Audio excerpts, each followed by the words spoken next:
Hello everyone, welcome to study with Shri. देखिए, उत्तर प्रदेश PCS और RO 2023 का ये प्रीलिम्स टेस्ट सीरीज स्टार्ट कर दिया गया है। ये टेस्ट नंबर आपका 3 है। 2 टेस्ट ऑलरेडी कंप्लीट हो चुका है। प्ले लिस्ट भी बना रखी है, आप लोग जा करके देख सकते हैं। देखिए, अगर आप किसी भी प्रतियोगिता परीक्षा की प्रिपरेशन कर रहे हैं तो आप इस टेस्ट को देख सकते हैं, काफ़ी फायदा होगा। या फिर किसी स्टेट पीसीएस की प्रिपरेशन कर रहे हैं आप, तो आपके लिए भी काफ़ी फायदेमंद है।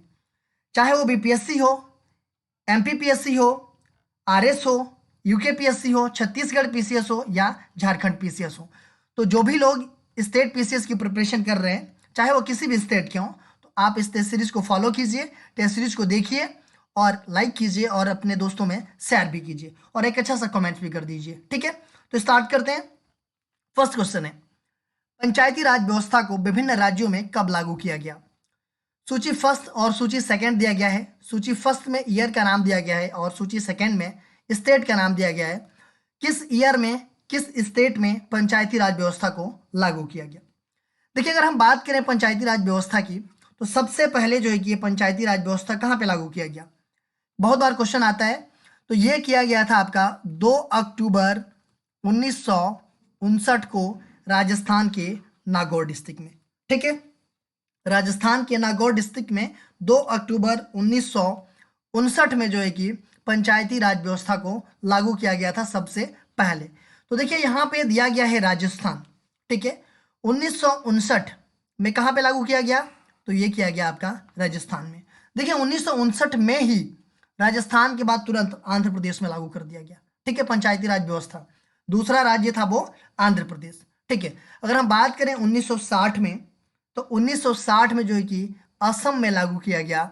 1962 में बात करें तो 1962 में आपका महाराष्ट्र में लागू किया गया और 1963 में जो है कि आपका कहाँ पे, गुजरात में लागू किया गया।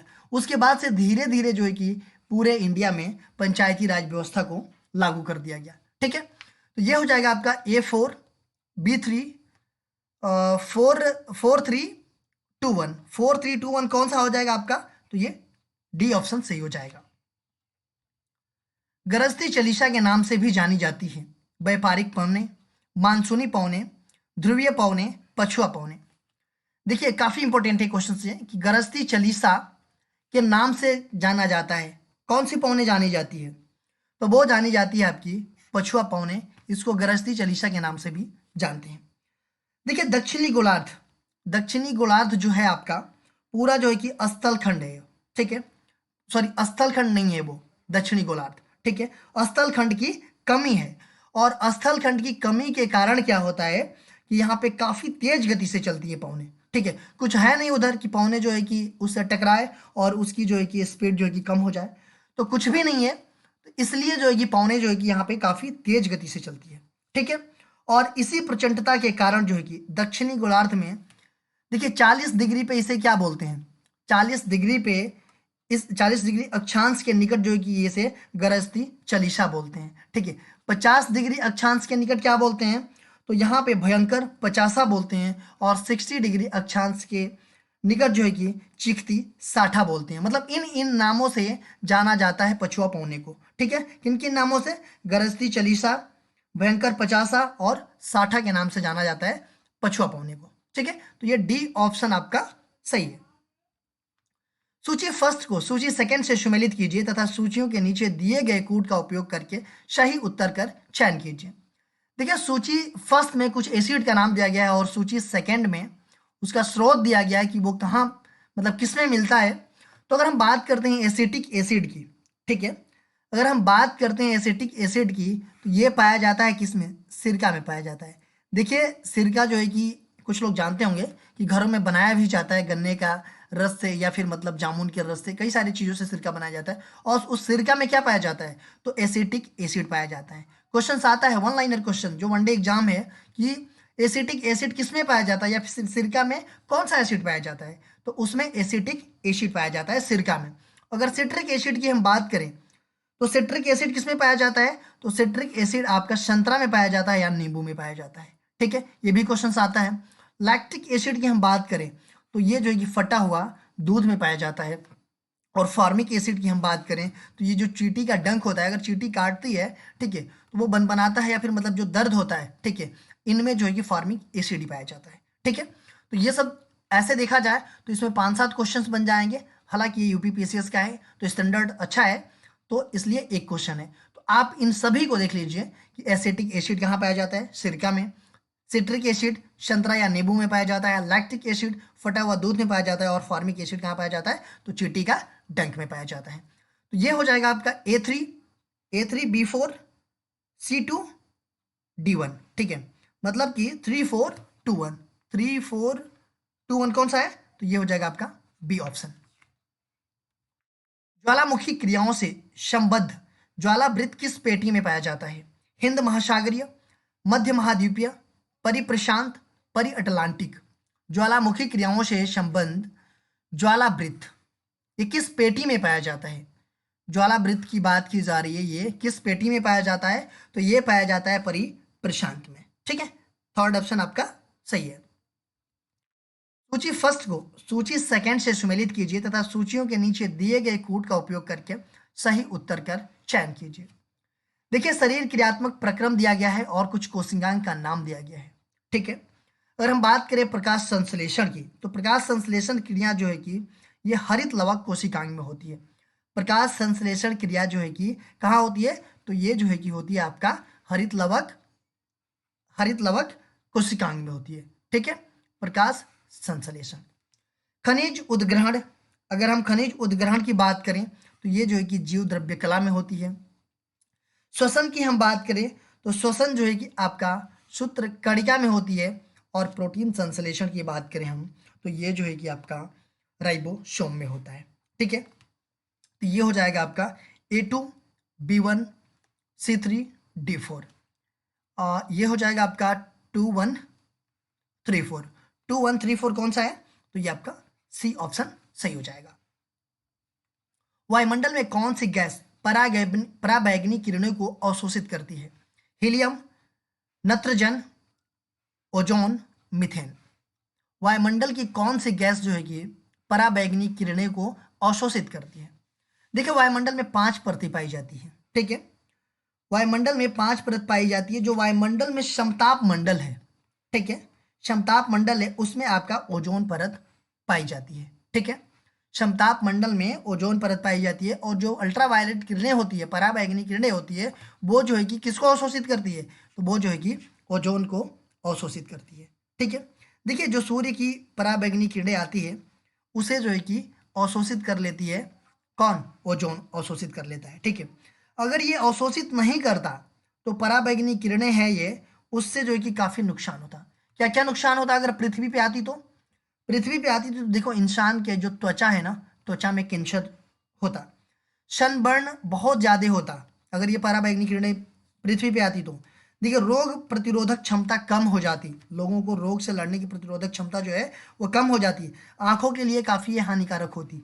ठीक है, और जल्दी से बुढ़ापा आ जाता लोगों को, मतलब स्किन की वजह से। ठीक है, त्वचा की वजह से जो है कि जल्दी से लोग बूढ़ा नजर आएंगे। ठीक है, तो ये पराबैंगनी जो किरणें होती है उसको अवशोषित करता है कौन, ओजोन।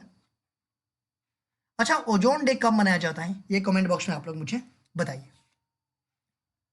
उत्तरी अमेरिका के मूल निवासी किस प्रजातीय वर्ग से संबंधित थे, मंगोलायड, काकेशायड, निग्रायड, आस्ट्रिक। उत्तरी अमेरिका के जो मूल निवासी थे वो किस प्रजातीय वर्ग से संबंधित थे, किस प्रजातीय वर्ग से संबंधित थे, तो वो संबंधित थे मंगोलायड से। ठीक है, देखिए, उत्तरी अमेरिका में जो मूल निवासी थे वो जो है कि रेड इंडियन थे। ठीक है, और वो जो है कि इनका संबंध किससे था, तो इनका संबंध जो है कि मंगोलायड से था। तो ये हो जाएगा आपका पहला ऑप्शन। सूची फर्स्ट को सूची सेकंड से सुमेलित कीजिए तथा सूचियों के नीचे दिए गए कूट का उपयोग करके सही उत्तर का चयन कीजिए। देखिए, सूची फर्स्ट में कुछ जनजातियों का नाम दिया गया है और सूची सेकंड में देश का नाम दिया गया है। कौन सी जनजातियां किस देश में निवास करती है ये आपको कमेंट बॉक्स ये आपको बताना है। ठीक है, तो देखिए, पिग्मी पिग्मी जनजात जो है कि आपका कहाँ पे, जायरे में निवास करती है। बुशमैन की हम बात करें तो बुशमैन आपका नामीबिया में निवास करता है। थारू थारू की हम बात करें तो ये भारत में निवास करता है। और एस्किमो की हम बात करें तो ये कनाडा में निवास करता है। देखिए अगर इतने मतलब ऐसे क्वेश्चंस में क्या होगा कि अगर आपको पता है ना अपने देश का कि थारू जो जनजाति है भारत में निवास करती है, अगर बस ये पता है आपको तो समझ जाइए कि आपने जो है कि इस क्वेश्चन को कर लेंगे। तीन पता हो या ना हो ऐसे क्वेश्चन। देखिए थारू सी का 4 हो जाएगा, सी का 4 किस में है, इसमें है, और किसी में है नहीं। तो अगर बस आपको थारू पता है अपने देश का जनजाति तो वो हो जाएगा आपका, तुरंत आप मार देंगे बी ऑप्शन। ठीक है। भारत की 2011 की जनगणना के अंतिम आंकड़ों के अनुसार उत्तर प्रदेश के किस शहर में जनघनत्व सर्वाधिक है? कानपुर शहर, लखनऊ शहर, मुरादाबाद, गाजियाबाद। देखिए 2011 की जनगणना के अकॉर्डिंग देखा जाए, पूछा जा रहा है कि उत्तर प्रदेश का वह कौन सा शहर है जिसमें जनघनत्व सर्वाधिक है। कौन सा शहर है? तो वो है आपका गाजियाबाद। गाजियाबाद में जनघनत्व कितना है? तो गाजियाबाद में 2011 की जनगणना के हिसाब से देखा जाए तो 3,971 है। ठीक है, सबसे ज़्यादा जो है कि उत्तर प्रदेश में गाजियाबाद में जनघनत्व अधिक है। अगर उत्तर प्रदेश में सबसे कम जनघनत्व की बात करें तो वो कहाँ पे है? तो वो आपका ललितपुर जिला में है, 242 है। ठीक है, ललितपुर जिला में सबसे कम घनत्व है और सबसे ज्यादा कहाँ पे है? गाजियाबाद में है ये। कम जल में उगने वाले पौधे क्या कहलाते हैं? मरुद्भिद, जलोद्भिद, शमोद्भिद। इनमें से कोई नहीं। देखिए कम जल में उगने वाले पौधे क्या कहलाते हैं? देखिए कम जल मान सकते हैं या फिर सूखे स्थानों पर जहाँ पे पानी की कमी होती है वहाँ पे जो पौधे उगते हैं उसे हम कहते हैं मरुद्भिद। ठीक है, ऐसे याद रखिएगा कि मरुस्थल में ये मरुद्भिद वाले पौधे ज़्यादा होते हैं। ठीक है, तो म से मरुद्भिद और म से मरुस्थल। जलोद्भिद, अगर जलोद्भिद की बात करें हम तो ये जल में उगने वाले पौधे को हम क्या कहते हैं? जलोद्भिद। जलोद्भिद मतलब जल में उगने वाले पौधे को हम क्या बोलते हैं? जलोद्भिद। जैसे जल है, जलाशय वगैरह है, उसमें जो पौधे उगते हैं वो जलोद्भिद पौधे कहलाते हैं। शमोद्भिद की बात अगर हम करें तो ये सामान्य जल में उगते हैं। मतलब सामान्य जल क्या मतलब कि नॉर्मल जहाँ पे थोड़ा सा पानी भी होता है, सूखा भी होता है, जैसे जनरली मतलब ऐसे पौधे जो कि सामान्य रूप से उगते हैं, सामान्य जल में उगते हैं, तो उन्हें हम शमोद्भिद कहते हैं। ठीक है, मतलब औसत जल में उगने वाले पौधों को हम शमोद्भिद कहते हैं। तो ये पूछा जा रहा है कि कम जल में उगने वाले पौधे, तो ये होगा मरोद्भिद। अति लोकप्रिय धार्मिक पत्रिका कल्याण प्रकाशित होती है मथुरा से, ऋषिकेश से, गोरखपुर से, वाराणसी से। देखिए काफी लोकप्रिय धार्मिक पत्रिका है क्या? कल्याण। यह प्रकाशित कहाँ से होती है? ये प्रकाशित होती है गोरखपुर से। देखिए गोरखपुर में जो गीता प्रेस है, ठीक है, गोरखपुर में जो गीता प्रेस है उसके द्वारा ये प्रकाशित किया जाता है और ये जो है कि होता है 1927 से ये प्रकाशित होती है। जो कल्याण नामक प्रकाशित पत्रिका है ये जो कि गोरखपुर से होती है। कहाँ से? गीता प्रेस से। ठीक है, गीता प्रेस काफी बार क्वेश्चन आता है वन लाइनर क्वेश्चन में कि गीता प्रेस कहाँ सिचुएटेड है, कहाँ पे है? तो वो है आपका गोरखपुर में। निम्नलिखित में मध्य एशिया का कौन सा पशुचारक घुमक्कड़ समुदाय है? Kazakh, Maasai, Lapps, Fellahins. निम्नलिखित में मध्य एशिया का कौन सा पशुचारक घुमक्कड़ समुदाय है? कौन सा है? तो वो है आपका कजाक। ये जो है कि जनजाति मध्य एशिया मुख्यतः कहाँ पे? ये मुख्यतः कजाकिस्तान में पाई जाती है, कजाकिस्तान में निवास करती है और इसका मुख्य व्यवसाय देखा जाए तो पशुचारण है। ठीक है, और इस समुदाय को जो है कि पशुचारक घुमक्कड़ समुदाय है, मतलब ये मध्य एशिया का कजाक। ये ऑप्शन आपका सही हो जाएगा। निम्नलिखित स्मारकों का सही कालानुक्रम नीचे दिए गए कूट चुनिए। 2.5 दिन का झोपड़ा, दीन पनाह, बुलंद दरवाजा, अलाई दरवाजा। जो स्मारक दिए गए हैं उसमें कालानुक्रम पहचान करना है आपको कि कौन सा पहले हुआ था, कौन सा बाद में हुआ था। देखिए 2.5 दिन का झोपड़ा ये कहाँ पे है? 2.5 दिन का झोपड़ा जो कि अजमेर में है। देखिए कहा जाता है ये कि ये जो है कि 2.5 दिन में तैयार हुआ था, इसलिए इसका नाम 2.5 दिन का झोपड़ा पड़ा। ठीक है, ये जो है कि कुतुबुद्दीन ऐबक के द्वारा बनवाया गया था 2.5 दिन का झोपड़ा अजमेर में। और ये कब बनवाया गया था? तो 1192 के करीब बनवाया गया था। ठीक है, दीन पनाह की हम बात करें, दीन पनाह कहाँ पे है? देखिए राजस्थान में है, अजमेर जिला में। दीन पनाह जो है कि उत्तर प्रदेश में है और हुमायूं के द्वारा बनवाया गया था 1533 में। बुलंद दरवाजा की हम बात करें तो बुलंद दरवाजा कहाँ पे है? उत्तर प्रदेश में है, आगरा में, ठीक है। और इसको जो है कि अकबर ने बनवाया था 1571 में। अलाई दरवाजा यह आपका दिल्ली में पड़ता है और अलाउद्दीन खिलजी के द्वारा बनवाया गया था ये 1311 में, ठीक है। तो अगर हम देखें तो पहले नंबर पे कौन आ रहा है, 1100, देखिए ये आ रहा है पहले नंबर पे 1192 में। दूसरे नंबर पे आ रहा है ये चौथा, तीसरे नंबर पे आपका आ रहा है दूसरा, और चौथे नंबर पे आ रहा है ये। तो ये हो जाएगा आपका 1423। 1423 कौन सा है आपका, तो ये हो जाएगा C option 1423। Asiatic Society of Bengal का संस्थापक कौन था, Jonathan Duncan, Warren Hastings, William Wattick, sir William Jones. Asiatic Society of Bengal, इसका संस्थापक जो है कि कौन था, तो देखिए एशियाटिक सोसाइटी ऑफ बंगाल की स्थापना जो है कि 1778 ईस्वी में, 1778 ईस्वी में किसके द्वारा किया गया था, सर विलियम जोन्स के द्वारा किया गया था 1778 ईस्वी में, ठीक है। देखिए इसकी स्थापना जो है ना कला, विज्ञान, इतिहास तथा पुरातात्विक सामग्रियों के अध्ययन के उद्देश्य से किया गया था। तो इसका उद्देश्य क्या था कि कला, विज्ञान, इतिहास तथा पुरातात्विक सामग्रियों के अध्ययन के उद्देश्य से इसकी स्थापना किया गया था 1778 में सर विलियम जोन्स के द्वारा एशियाटिक सोसाइटी ऑफ बंगाल की, ठीक है। ये हो जाएगा आपका डी ऑप्शन। रजमानामा जिसका संकलन फारसी भाषा में अनेक विद्वानों ने किया, किसका अनुवाद था, पंचतंत्र, रामायण, महाभारत, ऋग्वेद। रजमनामा ये किसका संकलन फारसी भाषा के अनेक विद्वानों ने किया, किसका अनुवाद था ये।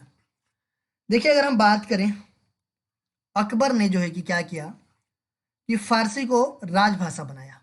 अकबर ने फारसी को राजभाषा बनाया और जो श्रेष्ठ पुस्तक थी उनका अनुवाद करने के लिए एक अनुवाद विभाग की स्थापना किया, ठीक है। देखिए अब्दुल कादिर बदायूनी, इन्होंने महाभारत को फारसी भाषा में अनुवाद किया। किसने किया, अब्दुल कादिर बदायूनी ने महाभारत को फारसी भाषा में अनुवाद किया और उसका ही नाम रजमनामा है, ठीक है। उसका ही नाम जो है कि रजमनामा है। तो वो किसका अनुवाद है ये, तो ये है आपका महाभारत का, ठीक है। देखिए अबुल फजल ने भी पंचतंत्र का फारसी में अनुवाद किया और उसका नाम क्या रखा, तो अनवार ए सुहेली रखा, ठीक है। ये जो अब्दुल कादिर बदायूनी है, इन्होंने रामायण का भी फारसी में अनुवाद किया हुआ है, ठीक है। अच्छा आप लोग बताएंगे कमेंट बॉक्स में कि अब्दुल कादिर बदायूनी जो है उन्होंने रामायण को फारसी भाषा में जो अनुवाद किया है उसका क्या नाम है, ठीक है। ये कमेंट बॉक्स में मुझे बताइएगा। आगरा नगर की स्थापना की सिकंदर लोदी ने, हिजर खां ने, बहलोल लोदी ने, फिरोज तुगलक ने। आगरा नगर की स्थापना जो है कि किसके द्वारा किया गया था, तो देखिए बहलोल लोदी था वो, उसके बाद से कौन बना, सिकंदर लोदी जो है कि 1489 ईस्वी में गद्दी पर बैठा। इसके बाद बहलोल लोदी के बाद सिकंदर लोदी 1498 ईस्वी में गद्दी पर बैठा और सिकंदर लोदी जो है कि एक धर्मांध शासक था। सिकंदर लोदी जो है कि एक धर्मांध शासक था। उसने नगर कोट के जो काली मंदिर था उसको उसने तोड़वा दिया, ठीक है। और 1504 ईस्वी में आगरा की स्थापना किया, ठीक है। कब किया था, 1504 ईस्वी में सिकंदर लोदी ने आगरा की स्थापना किया था। और उस समय जो आगरा था ये बयाना के अंतर्गत एक छोटा सा गांव हुआ करता था, लेकिन 1504 में जो है कि इसकी स्थापना किया सिकंदर लोदी ने। तो ये हो जाएगा आपका पहला ऑप्शन। भारत के किस क्षेत्र में डच लोगों ने अपनी प्रारंभिक फैक्ट्रियों की स्थापना की, गुजरात और सिंध, मद्रास और अवध, गुजरात और बिहार, मुंबई और पंजाब। तो कौन सा क्षेत्र था जो कि डच लोगों ने अपनी प्रारंभिक फैक्ट्रियों की स्थापना किया था, तो वो था आपका गुजरात और बिहार। सी ऑप्शन आपका सही है। देखिए अगर हम डचों की बात करें तो 1602 ईस्वी में डचों ने ईस्ट इंडिया कंपनी की स्थापना किया। और डच ये थे ना ये जो है कि व्यापारिक स्वार्थों से प्रेरित होकर के भारत आए थे, ठीक है। डच जो है कि व्यापारिक स्वार्थों से प्रेरित होकर के भारत में आए थे और उन्होंने गुजरात में कोरोमंडल तट और बिहार, बंगाल, उड़ीसा में व्यापारिक कोठियां खोली थी। अगर हम बात करें तो भारत में इनकी महत्वपूर्ण कोठियाँ कहाँ कहाँ थी, तो इनकी महत्वपूर्ण कोठियाँ जो है कि मछलीपट्टनम में, पुलिकट में, सूरत में और चिंसुरा में जो है कि इनकी जो महत्वपूर्ण कोठियाँ थी ये थी। लेकिन इन्होंने प्रारंभिक फैक्ट्रियों की स्थापना कहाँ पे किया, गुजरात और बिहार में। सूची फर्स्ट को सूची सेकंड से सम्मिलित कीजिए तथा सूचियों के नीचे दिए गए कूट का उपयोग करके सही उत्तर का चयन कीजिए। देखिए सूची फर्स्ट और सूची सेकंड दिया गया है। लक्ष्मीबाई, इनका मृत्यु जो है कि देखिए अगर इसको भी अगर देखेंगे ना आप, तो रंगून निर्वासित, नेपाल पलायित, गिरफ्तार हुए और फांसी पर लटकाए गए, युद्ध में मारी गई। मारी गई मतलब लक्ष्मीबाई हो सकती हैं, ठीक है, क्योंकि मारा गया होगा तो पुरुष होगा, मारी गई तो सबसे पहले जो है कि आप जो है कि इसको मिला दीजिए कि लक्ष्मीबाई जो है कि युद्ध में मारी गई, ठीक है। दूसरा है आपका तात्या टोपे। तात्या टोपे जो थे ये जो है कि गिरफ्तार हुए और फांसी पर लटकाए गए। नाना साहब की हम बात करें तो नाना साहब जो है कि नेपाल पलायित हो गए और बहादुर शाह जो है कि रंगून निर्वासित हो गए, ठीक है। तो ये हो जाएगा आपका ए का 4, बी का 3, ए का 4 मतलब 4 3 2 1, 4 3 2 1 कौन सा है, 4 3 2 1 आपका ये डी ऑप्शन हो जाएगा। प्रत्यस्थ इलास्टिक उत्तक जो हड्डियों को एक साथ जोड़े रहते हैं उन्हें क्या कहते हैं, लिगामेंट, तंतुमय उत्तक, फाइब्रिन, मांसपेशी उत्तक। देखिए प्रत्यस्थ इलास्टिक उत्तक जो हड्डियों को एक साथ जोड़े होते हैं उन्हें हम क्या कहते हैं, तो उनको हम लिगामेंट कहते हैं। देखिए लिगामेंट जो है ना कि प्रत्यस्थ उत्तक जो एक लिगामेंट है, इनके द्वारा जो कि हड्डियां जो है कि एक साथ जोड़े रहते हैं लिगामेंट के तहत, ठीक है। तो ये हो जाएगा आपका ए ऑप्शन। निम्नलिखित कथनों को पढ़कर कूट के अनुसार सही उत्तर का चयन कीजिए।